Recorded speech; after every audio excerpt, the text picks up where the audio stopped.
All right, grab your headphones, some tea, and your favorite snacks, because we're diving into the gripping tale of William James Moriarty. The year is 1890, and the setting is London, England, a city drowning in its own filth. The sun may never set on the British Empire, but here in the slums, it's always dark. Our story kicks off with a bang as we meet William James Moriarty, a name that'll strike fear into the hearts of the nobility. Born into the slums, Will, as he prefers, has a plan to take down the entire class system. But why?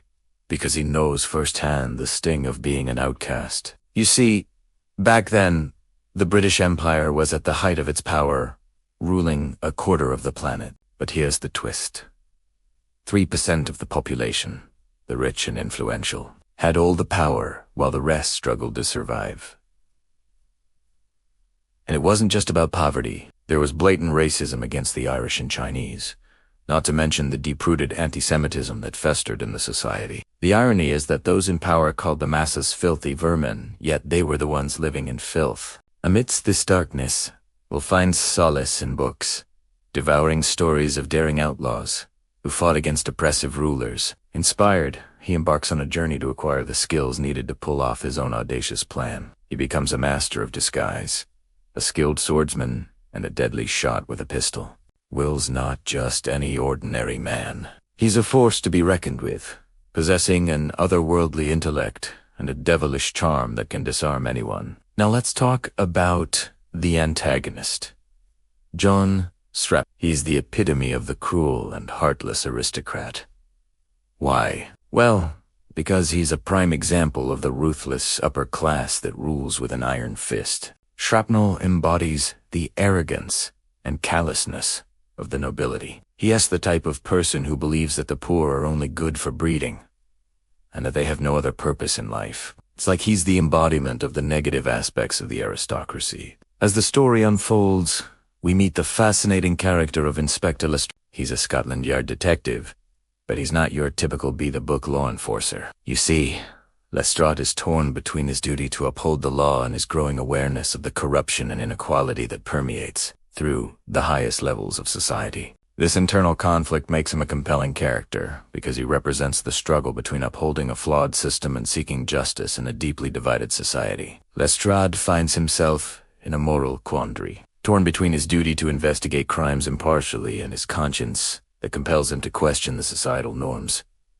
and prejudices that shape their world. Our story begins with the Moriarty brothers returning home after a long day of helping the poor under the guise of charity. Once inside, they remove their disguises, revealing three of the most respected nobles in the nation. As the king's younger brother, Albert is third in line to the throne. William is engaged to the king's daughter, and Louis is the royal physician. In other words, they can do whatever they want and get away with it. However, their father was disinherited when he married their mother, a former servant. He built his fortune from scratch, but the prejudice against him never faded. And now he wants his sons to destroy the class system once and for all. One day, William overhears two men plotting to kill the king and take the throne. He reports this to Albert, who arrests the men. The king is grateful and asks what he owes them. No reward is necessary, William replies. But if ever you need our help, you know where to find us.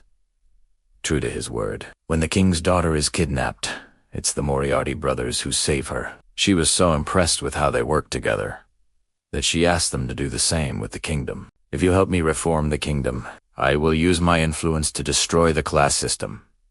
They agreed, and since then, they've been purging the nation of corrupt nobles, with William leading the charge. Because of his genius, he can come up with a plan in an instant. Albert provides the manpower, and Louis the medical knowledge. People started calling them the Three Musketeers, and there was no greater musketeer than William James Moriarty, the best mathematician in the nation. He could come up with any number on the spot, no matter how complex, and make it look like a random guess. But his greatest talent was deduction. Like the time he was hired to appraise a painting and noticed that the frame was slightly larger than the canvas. Upon closer inspection, he discovered that the picture had been cut. Then he went to the Louvre and compared it to the original, finding that only one section was missing. He told the client that the artwork was not only stolen, but that he knew who did it. When the police searched the thief's house, they found the missing piece and arrested him. Another time was hired to appraise some antiques, but he soon realized that they were modern fakes. He correctly deduced where they were made, them, and even their exact street value. He also uncovered a plot to assassinate the Duke of Orleans and saved the man's life, but his greatest feat was yet to come. After reading about these serial child murders, he devised a plan to catch the killer, which took him to a nobleman's club. However, he wasn't done yet, not knowing that his every move was being followed. William returned home and gathered his brothers. "We have company," he said. "I think it's time we pay them a little visit." He took them to an abandoned warehouse, where he had set up a series of mirrors to spy on the killer. Sure enough, there he was, watching them from afar. William, Albert, and Louis stood up and waved, and the man panicked, trying to escape through the window. But it was too late. The royal guards were there to arrest him. Now, it was time to find out who was behind it all. As the killer was led away, he turned to William and said, "You may have won this round, Moriarty, but this isn't over. You'll all pay for what you did to me." But William just smiled. He knew exactly what had happened. The killer was merely a pawn, and there was a greater conspiracy at play. Someone had framed the killer, using him to get rid of the children of rival nobles. But why? And who was orchestrating it? William was determined to find out. As he looked out over the city, he knew that this case was far from closed. There were still more secrets to uncover and more pieces to the puzzle to find, and he, along with his brilliant brothers, would be there to uncover them. Though they weren't born into privilege. No, sir. They were orphans, living in an orphanage. Despite his circumstances, William's intelligence was extraordinary, earning him love and respect from everyone. The orphanage director always said, "If only I could provide better for these kids, especially William. He's not normal." That's when Albert first met William. Albert was a young noble from the Moriarty family. Even though he wasn't born into royalty, he was well off. In fact, he visited the orphanage quite often. Albert, however, wasn't like the other nobles. You see, his family despised the idea of spending time with commoners, but he couldn't understand why. How can they be so mean to these poor kids, he would think. One day, Albert came across an interesting passage in a book and immediately thought of William. He went to the orphanage to show it to him. But upon arriving, the director told him, "Oh, Albert, you're just in time. I was just about to tell you, 2 more have come to live here. They've been here for about 2 weeks. I don't know their last names, but their first names are William and Louis." Intrigued, Albert entered the room where the boys lived. He found William sitting cross-legged on the floor reading a book while Louis looked weak. Hey, new kid, what are your names? What happened to your parents?" William looked up and answered, "My name is William. This is my little brother, Louis. We don't really know what happened to our parents. All we remember is that they died when we were very little. Then we lived on the streets until we were taken in by this orphanage." Albert, deeply moved by their story, went to speak to the director privately. "Tell me about them, please," the director responded. "They're both incredibly smart. Ever since they arrived, they've been sneaking into the library next door every night to read books. They're like sponges. Just watching them makes me want to learn." "Oh, and Louis isn't doing well." "He's probably got tuberculosis. The hospital doesn't have any beds available right now, so if possibly I would appreciate it if you could take them both in." Little did they know, Albert already had a plan. "You see," his brother once sneered, "how can you stand being around those beasts? It's beneath us, nobles." Albert, though, hated the curse of social status that plagued the nation. That's why he wanted to change things by starting with his family. Back home, he learned his father, the head of the Moriarty family, planned to adopt a child. He wasn't doing it out of kindness, though, but to impress a noble woman who loved charity. To him, commoners were nothing but cattle, and cattle were only useful for one thing, to produce more cattle. Albert knew his father would never adopt 2 children, let alone 2 commoner orphans. So he lied and said, "Father, I already chose them. I think they'll fit in perfectly with our family." Albert's father was furious, but ultimately agreed. and as you might guess, he picked William and Louis.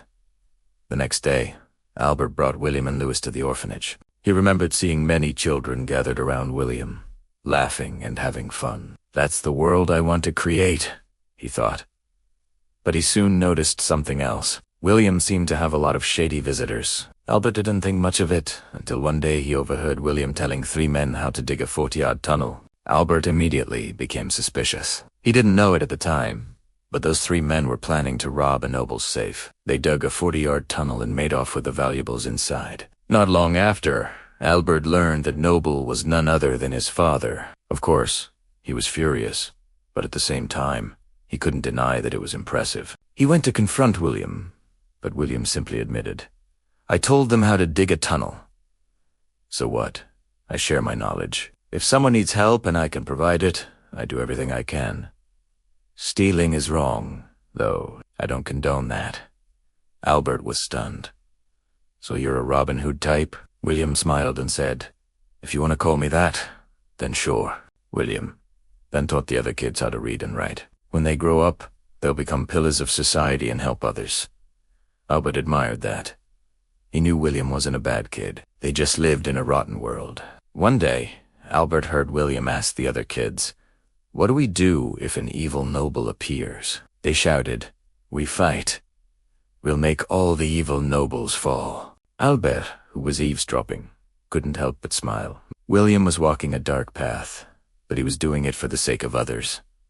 And Albert wanted to help him. "I'll give you my wealth, my power, everything," he told William. "Show me the world you're talking about."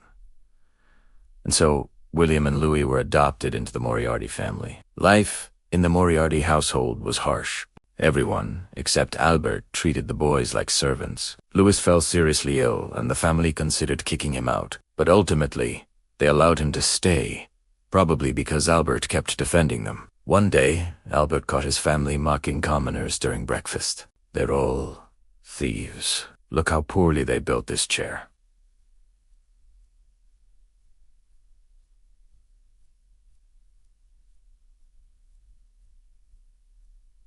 It's clearly stolen.